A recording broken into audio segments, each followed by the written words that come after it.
Tô de volta às mídias sociais da TNT Esportes para falar sobre Flamengo e Internacional, duelo brasileiro pelas oitavas de final da Libertadores. Flamengo abriu vantagem, a vantagem mínima 1-0 com a vitória no Maracanã. Vamos falar sobre isso. Antes, você já deixa o like, se inscreve no canal, faz tudo aquilo que você está acostumado a fazer aqui nas mídias sociais da TNT, curtir, compartilhar, se inscrever, deixar o gostei, deixar o curtir, comentar, porque a gente vai falar sobre isso.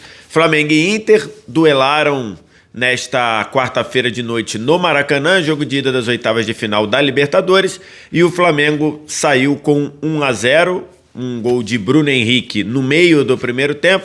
Depois do escanteio cobrado por Luiz Araújo da esquerda, Bruno Henrique subiu muito bem, livre, a distância até do gol, e deu uma cabeçada que Rocher não conseguiu chegar, e o Flamengo venceu pelo placar mínimo, 1-0, ou seja, jogo da volta na quarta-feira que vem no Beira-Rio. O Flamengo pode empatar por qualquer placar que ele vai para as quartas de final da Libertadores. O Inter precisa vencer por um gol de diferença para forçar as penalidades e ou 2 ou mais gols de diferença se ele quiser se classificar direto. Se você analisar o tamanho da vantagem, como o nome diz, é a vantagem mínima, né? É a menor vantagem que pode ter num placar de futebol, um gol de diferença. Então não dá para o Flamengo entrar no gramado do Beira-Rio para defender essa vantagem ou para ficar 90 minutos pensando em jogar para não perder, jogar pelo 0-0 ou jogar para qualquer empate. Nem é a característica do Flamengo, né? A gente não viu em nenhum momento da era Felipe Luiz o Flamengo jogar para administrar vantagem. Não é o perfil do time. O time, aliás, tem mais problema quando ele quer se defender em bloco baixo do que quando ele tenta ou quando ele busca controlar os jogos. Então vai ser um duelo muito aberto no jogo da volta no Beira-Rio. Um duelo em que os dois times vão ter que jogar se quiserem sair lá do estádio do Internacional classificados. Ao longo do ano, no ano de 2025, nos jogos em que o Flamengo foi comandado pelo Felipe Luiz, a gente tem que lembrar que lá no começo do estadual, no começo do Carioca, o Flamengo foi treinado lá por um time sub-21 e tudo, então não era nem o time titular, nem o Felipe Luiz comandando. Mas na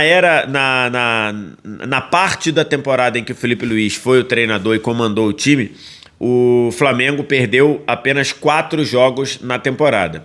E desses 4 jogos, apenas um jogo o Flamengo perdeu por 2 gols de diferença, ou mais, né? Que é a diferença que elimina o Flamengo, que foi exatamente a derrota para o Bayern de Munique nas oitavas de final da Copa do Mundo de Clubes. O Flamengo perdeu por 4-2. As outras 3 derrotas do Flamengo, todas por um gol de diferença. Perdeu por 2-1 para o Central Córdoba no Maracanã, perdeu por 2-1 para o Cruzeiro no Mineirão e perdeu por 1-0 para o Santos na Vila Belmiro. Então, das 4 derrotas do Flamengo no ano, poucas derrotas do Flamengo até aqui na temporada, né, sob o comando do Felipe Luiz, o Flamengo só perdeu uma vez por uma diferença que o elimina. As outras 3 derrotas dão ao Flamengo ainda a possibilidade de decidir a vaga nos pênaltis. Então, o Internacional terá uma missão dura, uma missão, se ele quer se classificar no tempo normal, uma missão que só o Bayern de Munique conseguiu no ano de 2025, derrotar o Flamengo por 2 gols de diferença. Sobre o jogo, eu tenho batido muito nessa tecla de como o Flamengo parece que ele vai perdendo força com o passar do tempo. E a exemplo do que aconteceu contra o Mirassol, o Flamengo, para mim, fez...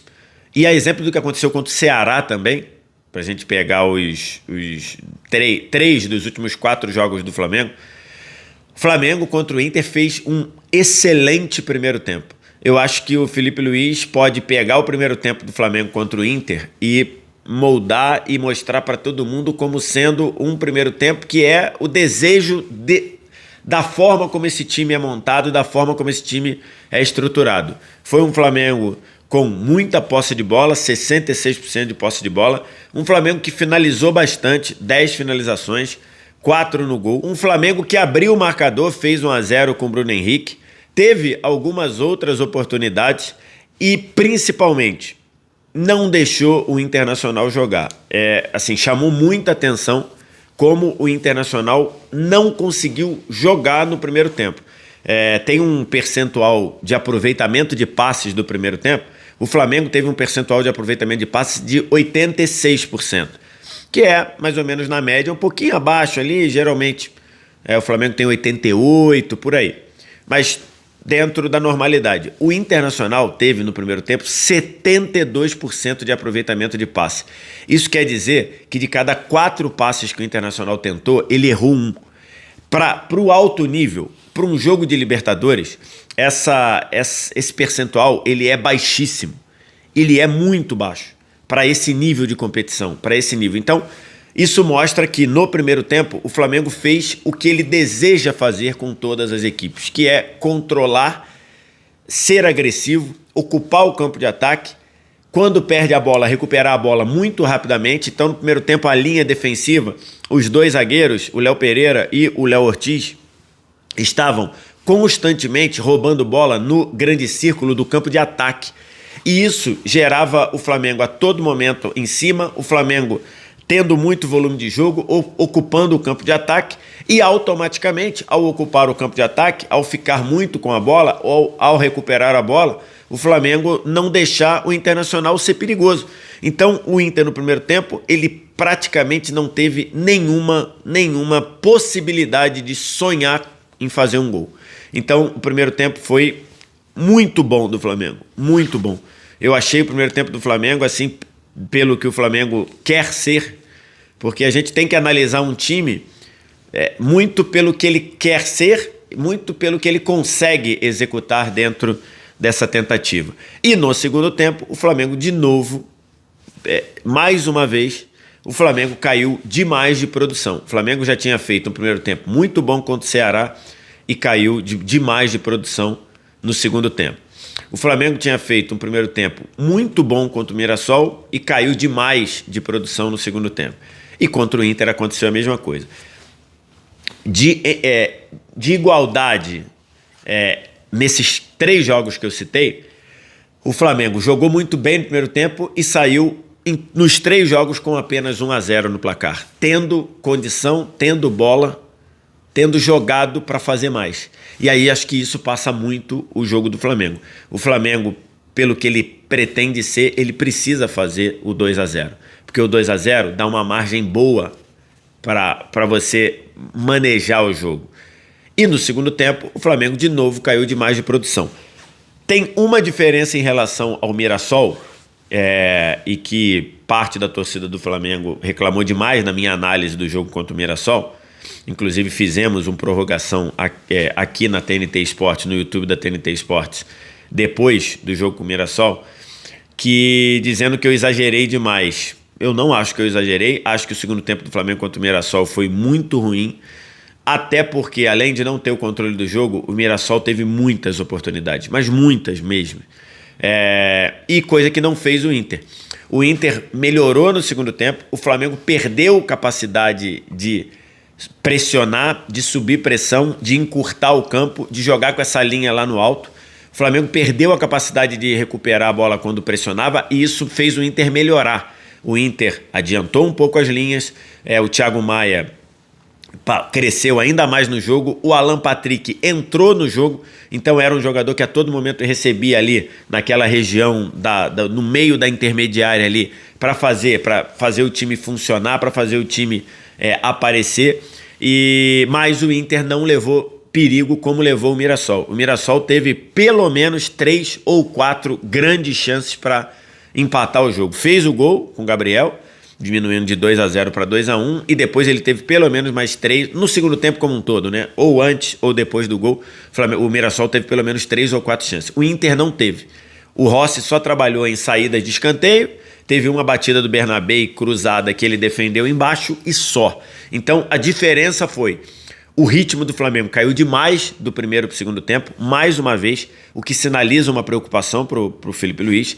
Mas, ao contrário do jogo contra o Mirassol e até um pouco do jogo contra o Ceará, vai lembrar, o Ceará mandou bola na trave, mandou bola no travessão, Então, ao contrário, o Inter não levou perigo. Então, houve uma queda de desempenho, mas o Inter teve mais a bola, se você reparar no segundo tempo, teve mais em relação ao primeiro tempo, né? Posse de bola do Flamengo no segundo tempo caiu de 66 para 59, mas o Inter não levou perigo. Se você olha os principais veículos de estatísticas, você vê no segundo tempo o Inter finalizando 4 vezes, mas com 0 chances claras. Aquelas chances, grandes chances, né? Não teve nenhuma. Então tem esse lado bom. Em relação ao jogo com o Mirassol, o Flamengo caiu de desempenho consideravelmente do primeiro para o segundo tempo, mas o Inter não gerou, não teve nenhuma possibilidade de fazer gol. E o jogo da volta? O jogo da volta eu não vejo uma diferença muito grande de perfil no jogo da volta. É lógico que a atmosfera que foi toda do Flamengo no Maracanã será toda da torcida do Inter no Beira-Rio. A torcida do Inter vai lotar, já tem praticamente, acho que já tem até ingressos esgotados ou muito perto disso. Vai empurrar o time do Inter vai ser mais agressivo, mas eu vejo perfeitamente o Flamengo conseguindo ter mais posse de bola, porque faz parte do DNA do time. E aí vai depender de 2 fatores. O primeiro é execução ou conversão de chance, da gente ver quem consegue ser mais efetivo para criar e principalmente converter chances. O Flamengo tem tido muitos problemas para converter chances.